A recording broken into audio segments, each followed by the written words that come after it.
오늘 우리들에게 주시는 하나님의 말씀 누가복음 12장 49절에서부터 56절까지입니다.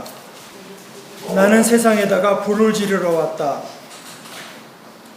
불이 이미 붙었으면 내가 바랄 것이 무엇이 더 있겠느냐. 그러나 나는 받아야 할 세례가 있다. 그 일이 이루어질 때까지 내가 얼마나 괴로움을 당하는지 모른다. 너희는 내가 세상에 평화를 주러 온 줄로 생각하느냐? 내가 너에게 말한다. 그렇지 않다. 도리어 분열을 일으키러 왔다. 이제부터 한 집안에서 5 식구가 서로 갈라져서 셋이 둘에게 맞서고 둘이 셋에게 맞설 것이다.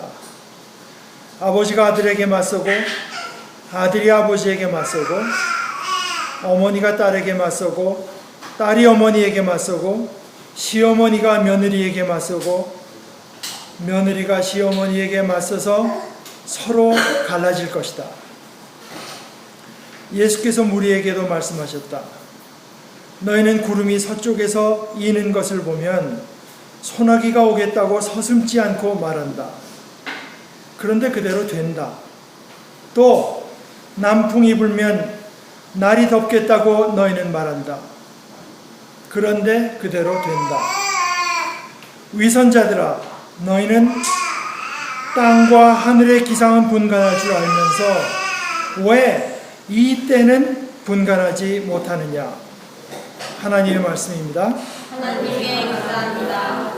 여러분 54절을 보시면 예수께서 무리에게도 말씀하셨다.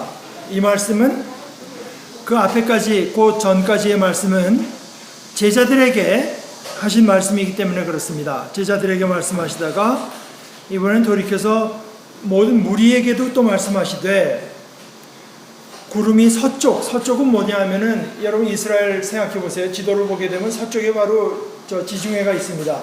지중해 쪽에서 습기를 머무는 그 구름이 올라오게 되는 걸 보면 아, 이게 소나기가 오겠구나 하고 또 그대로 된다. 남쪽은 그 네겝 지역이라고 해서 사막 지역입니다. 거기서 바람이 불면 아, 이게 날이 덥겠구나. 그리고 또 그대로 됩니다. 그런데 그런 땅과 하늘의 기상은 분간하는데 왜 이 때는 분간하지 못하느냐 하는 것이 예수님의 말씀입니다. 지금 나타났던 사인을 보고 지금이 어떤 때인가 분간하는 것이 너의 일상사면서 지금 나를 통해서 나타나고 있는 일을 보면서는 무엇이 오고 있다고 하는 것을 왜 생각할 줄 모르는가. 이것이 이제 예수님께서 어떻게 보면 말씀하시는 하나의 방식입니다. 감옥에 갇혔던 그 세례 요한이 예수님에게 제자들을 보내서 그 오시기로 된 분이 당신이십니까? 아니면 우리가 누구를 기다려야 되겠습니까? 할 때도 예수님께서 그 요한의 제자들에게 너희는 가서 이렇게 전해라 하신 말씀이 이겁니다. 예수께서 그들에게 이렇게 말씀하셨다. 너희가 보고 들은 것을 가서 요한에게 알려라. 눈 먼 사람이 다시 보고 다리 저는 사람이 걷고 나병 환자가 깨끗해지고 귀 먹은 사람이 듣고 죽은 사람이 살아나고 가난한 사람이 복음을 듣는다. 이게 도대체 뭐겠느냐? 이 얘기입니다. 예수님을 통해서 나타나는 이 일들이 과연 뭐를 말하는 것이겠느냐? 무엇이 오고 있는가? 한마디로 말을 하면 하나님의 나라가 이미 가까이 왔고 본격적으로 오고 있습니다. 하나님의 나라가. 예수님뿐만이 아니라 예수님께서 죽고 부활하신 뒤에 그 예수님의 일을 인수받은 제자들을 통해서도 똑같은 일들이 일어납니다. 사도행전 2장 43절서부터 몇 절을 제가 읽겠습니다. 모든 사람에게 두려운 마음이 생겼다. 사도들을 통하여 놀라운 일과 표징이, 사인이 많이 일어났던 것이다. 믿는 사람은 모두 함께 지내며 모든 것을 공동으로 소유하였다.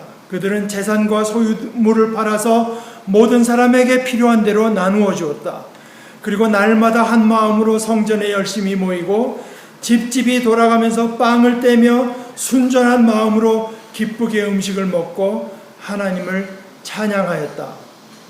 그래서 그들은 모든 사람의 호감을 샀다. 주님께서는 구원받는 사람을 날마다 더하여 주셨다. 예수님을 통해서 치유가 나타나고 복음 전하는 일이 일어났던 것처럼 사도들을 통해서 또 그 사도의 가르침을 받은 교회의 모습을 통해서도 성령의 일이 아니면 있을 수 없는 일, 하나님께서 다스리지 않으면 일어날 수 없는 일들이 일어났습니다. 하나님의 나라가 오고 있는 것입니다. 이것을 다른 말로 표현하기를 2장, 여러분들 크리스마스를 통해서 잘 아시는 말씀, 누가복음 2장 14절에 예수님을 천사들이 찬양하면서 말하기를 더없이 높은 곳에서는 하나님께 영광이요 땅에서는 주님께서 좋아하시는 사람들에게 평화로다. 이것이 하나님 나라의 내용입니다. 하나님의 영광이 드러나고 사람들에게 평화가 임하는 것, 이것이 하나님의 나라입니다. 이것이 예수께서 이 땅에 오신 목적입니다. 예수님과 더불어서 하나님께서 우리를 그 권능과 사랑과 지혜와 자비로 다스려 주시는 하나님의 나라가 임합니다. 왔습니다. 인간은 하나님의 나라가 오는 것을 물론 막을 수 없습니다. 막고 싶어 하죠. 그러나 인간이 하나님의 나라가 오는 것을 방해하기 위해서 한 행동 하나하나가 오히려 하나님의 나라를 오게 하는 일들이 됩니다. 대표적인 것이 예수님을 십자가에 못 박은 일입니다. 그런데 막을 수 없을 뿐만 아니라 사실은 오게 할 수도 없습니다.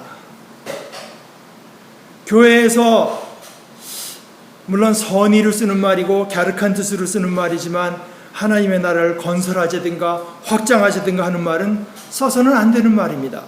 인간은 하나님의 나라가 오는 것을 막을 수도 없고 오게 할 수도 없고 건설할 수도 없고 확장할 수도 없습니다. 이것은 하나님의 나라니까. 인간의 나라도 아니고 교회의 나라도 아니고 하나님의 나라니까. 그럼 인간은 아무것도 할 필요가 없는가? 그것은 아니고, 첫째 오늘의 말씀대로 하면 이 하나님의 나라가 오고 있는 것을 분간할 수 있어야 됩니다.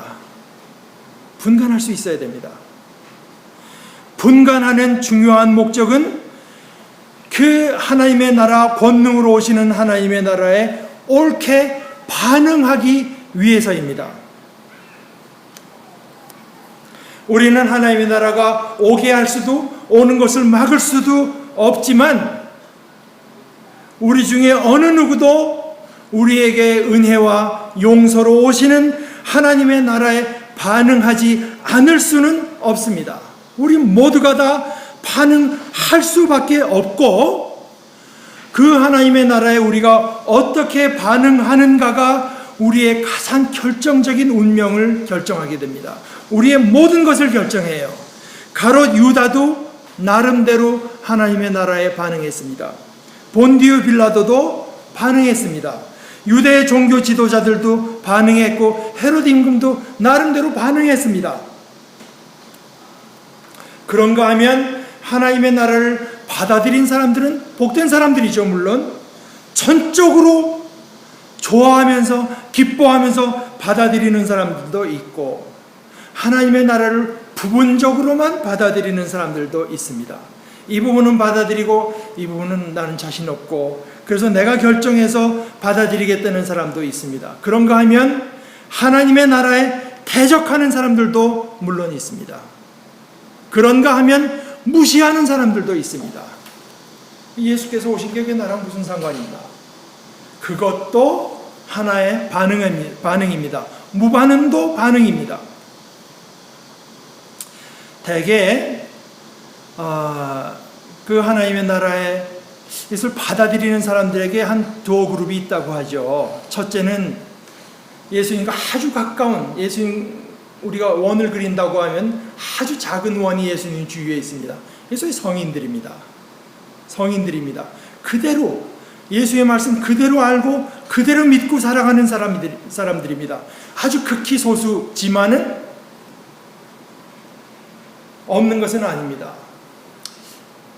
글쎄, 제 개인적으로는 여태까지 살면서 그냥 개인적으로 가까이 보고 실제로 본 분들 중에 제 생각은 제가 느끼기로는 한 너댓 분은 정말 그런 분들이다. 제가 그렇게 느끼는 분들이 있습니다. 그대로 사는 사람들. 그 주위에 아주 큰 원은 뭔가, 내가 하나님께서 나를 사랑해 주시는 그 사랑과 은혜, 또 하나님의 권능을 믿고 의지하고 순종하면서 살아야 되겠다는 생각은 있는데 날마다 실패하는 사람들. 삶의 많은 순간, 대부분의 삶 순간을 실패하면서 사는 사람들. 그러고는 또 회개하고 하나님의 용서를 구하는 사람들이 사실은 대부분이죠.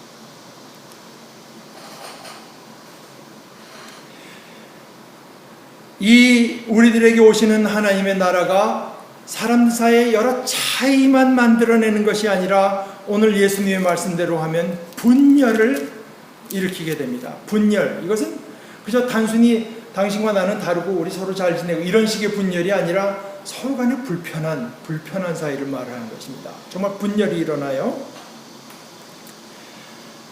그리고 여기서 말을 하는 것은 주로 하나님의 나라를 받아들이는 사람과 그것에 대적하는 사람들 간의 분열을 말씀하시는 것 같아요.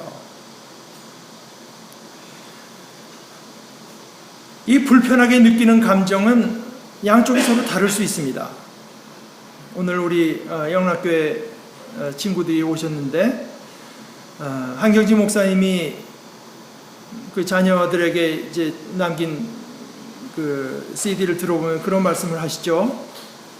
사랑하자. 크리스찬으로 우리는 사랑하는 사람이 되자. 할 수만 있으면 원수까지 사랑하자고 하시면서 하시는 말씀이, 우리 크리스찬들에게 원수란 있을 수가 없다.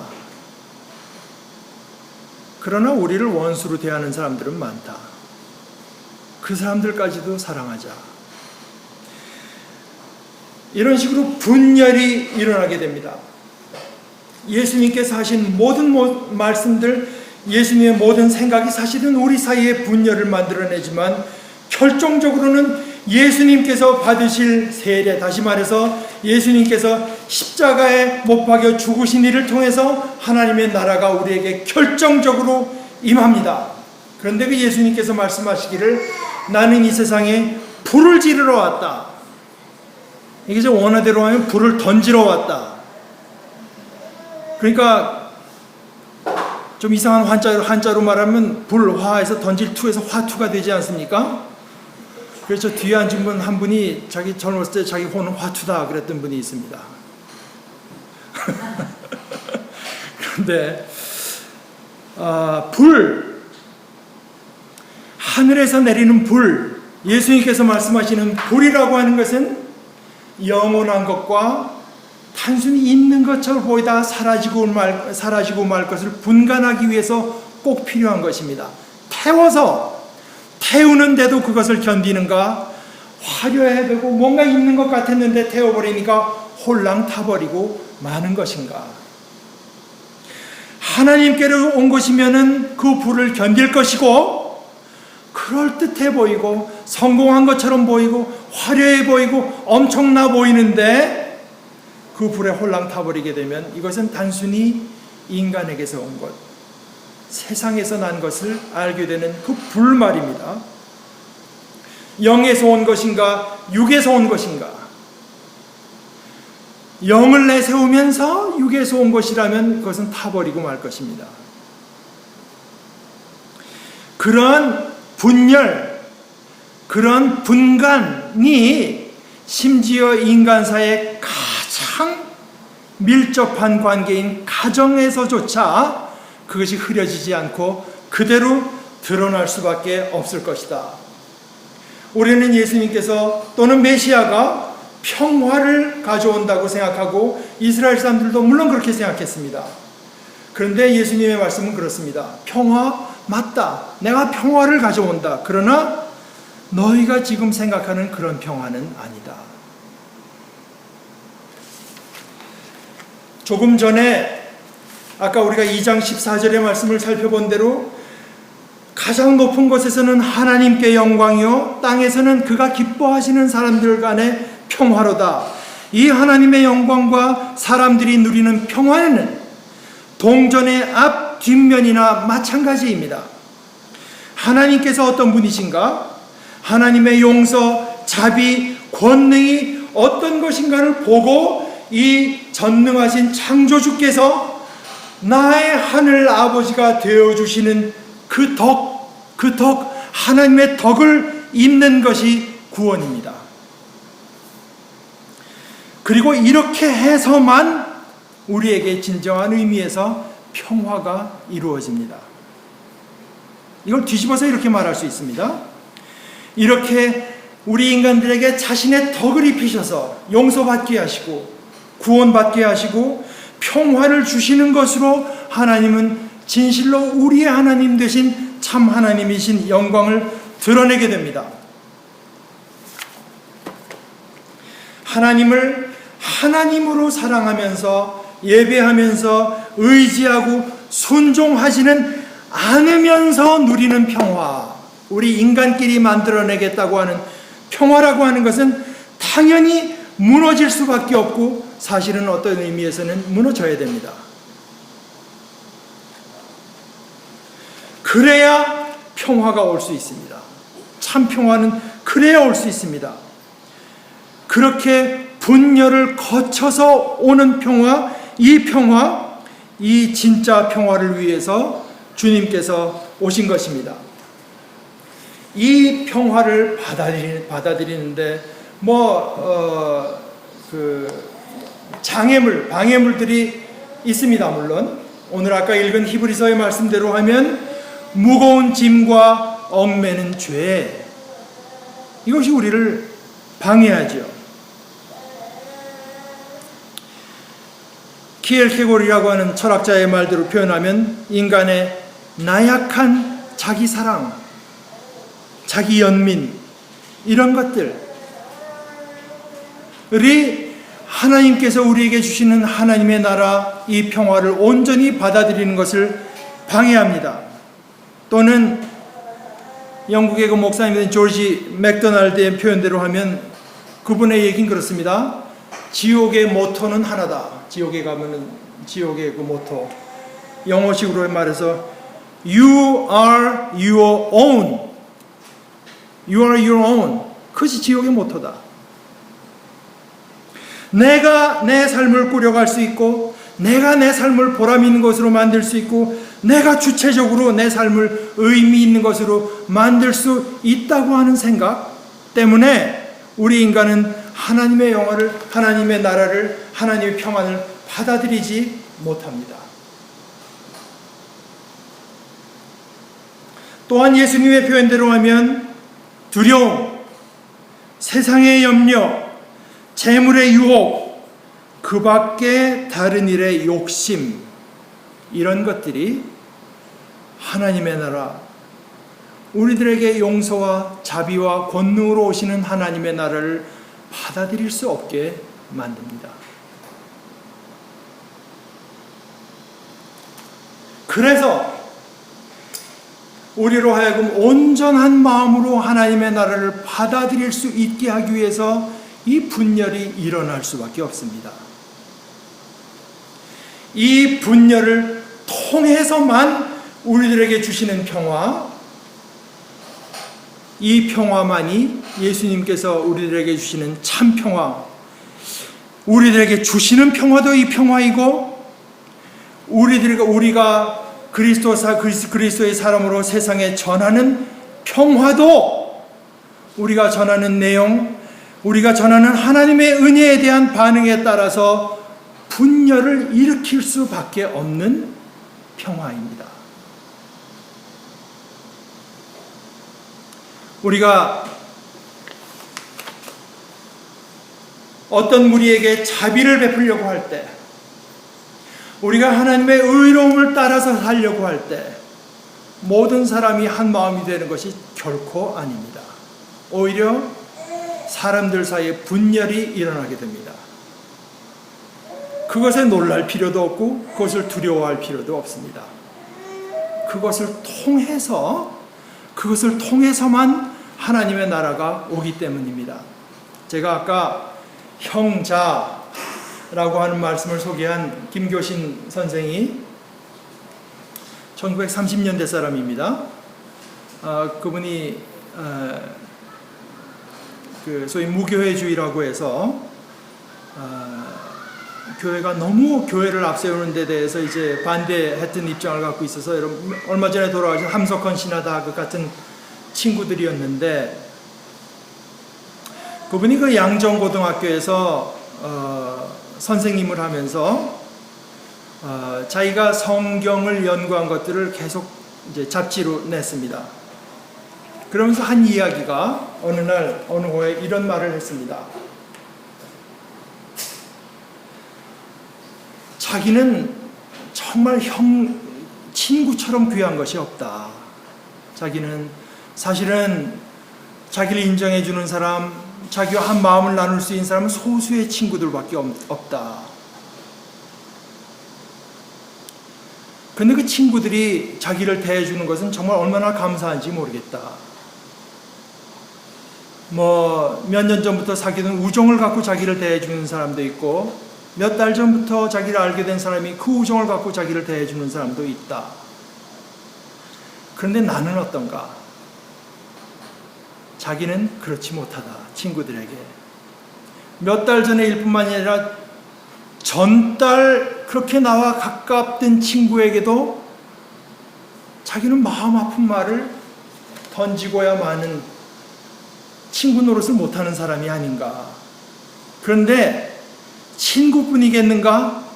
자기는 자기 자신하고도 늘 불화한 사람이다. 나는 이 하나님의 말씀의 내용이 이렇다고 하는 것을 말을 해서 내 마음이 편할 것인가 불편할 것인가, 하나님의 말씀을 말씀대로 드러내서 이 뜻은 이런 거라고 하는 것을 드러냈을 때 이것을 받은 친구가 여전히 나를 친구로 여길 것인가 나를 떠날 것인가를 살필 수 있는 여유가 없는 사람이다. 나는 나 자신과도 불화하면서 오늘도 하나님의 말씀을 연구한 대로 받은 대로 발사할 따름이다. 그런데 놀라운 것은 그렇게 하는데도 내 주위에는 여전히 친구들이 남아있는 것. 여러분, 우리가 하나님의 말씀을 따라서 살고 하나님께서 우리에게 주신 은혜를 그대로 받아들여서 우리 사이에 분열이 일어날 수도 있고, 그러나 그 분열을 통해서 하나님께서는 우리에게 참 평화, 참 형제 자매, 참 친구를 주십니다. 우리에게 모두 이 참된 평화, 분열까지들 두려워하지 않았을 때 하나님께서 주시는 참 평화가 임하기를 바랍니다. 우리 같이 기도하십시다. 하나님 아버지, 저희들에게 하나님의 은혜를 던져주실 때 우리들은 그것을 하나님의 은혜로 받아들일 수 있는 겸손함과 지혜와 용기를 저희들에게 더하여 주시기를 원합니다. 하나님의 말씀만이 우리들에게 귀한 줄을 알게 하시고 하나님의 나라만이 우리들에게 생명과 복이 되는 것을 저희들을 기억하게 하셔서 하나님을 온전히 높이고 순종하고 의지함으로 하나님께서 주시는 참 평화를 누리는 저희들 되게 하여 주시옵소서. 예수님의 이름으로 기도드리옵나이다. 아멘.